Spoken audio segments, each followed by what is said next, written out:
тоқталып отыр.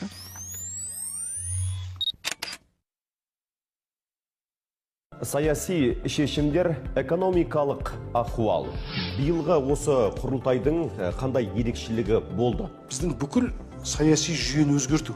Кепілдік жоқ, толыққан 100% ауырмайсыз деген. Дені сау кезде салынады. Салғаннан кейін 30 минут медициналық бақылауда отыру керек. Экономикалық тақырыпқа терең талдау жасау. Кәсіпкерлерге қызмет көрсететін көп функционалды орталық құрылған.